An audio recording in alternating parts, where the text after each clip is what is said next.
শীতের সকাল যেন প্রকৃতির নিঃশব্দে লেখা এক অনুপম কবিতা। শিশির ভেজা ঘাসের ডগায় রোদের প্রথম সোনালী কণা পড়তেই মনে হয় ধুলোমাখা পৃথিবীর উপর স্বর্গের কেউ মুছে দিয়েছে মলিনতা, আর রেখে গেছে শুধুমাত্র নির্মল আলোর হাসি। দূরের তাল তেঁতুলের ফাঁকে ফিকে হয়ে যায় কুয়াশার পর্দা, যেন আকাশ নিজেই এক অলস চাদর জড়িয়ে নিদ্রাভঙ্গের প্রস্তুতি নিচ্ছে। আর এই নিস্তব্ধতার মধ্যে মানুষের মনও যেন অকারণে নীরব হয়ে আসে। দূরে কারো গলার সুরেলা ভাজে ভেসে আসে, ওগো হেমন্তের হিমেল হাওয়া তোমার গীত শুনে জাগে প্রাণ। গ্রামের পথে পথিকের পায়ের তলায় চাপে পড়ে জমে থাকা শিশির ভেঙে পড়ে ক্ষুদ্র কাচের মতন শব্দ তুলে, আর সূর্যের আলো পেয়ে প্রতিটি বিন্দু মুহূর্তে জ্বলে ওঠে অনন্তের দীপ্তিতে।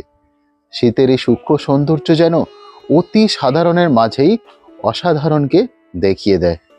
বটতলার ধারে বসে থাকা বৃদ্ধ কৃষকের চোখে দেখি দীর্ঘ অভিজ্ঞতার শান্ত স্বাক্ষর। তার হাতে ধরা গরম দুধের বাষ্প ধীরে ধীরে আকাশের কুয়াশার সাথে মিশে একাকার হয়ে যায়, আর দূর থেকে ভেসে আছে খেজুর রস ঝরার টুপটাপ শব্দ। সেই শব্দে যেন বাংলার শীতের আদি সুর বাজে। শীতে প্রকৃতি কেবল ঠান্ডাই আনে না, সে মনকে দেয় এক গভীর শান্তি, এক স্বচ্ছ উপলব্ধি।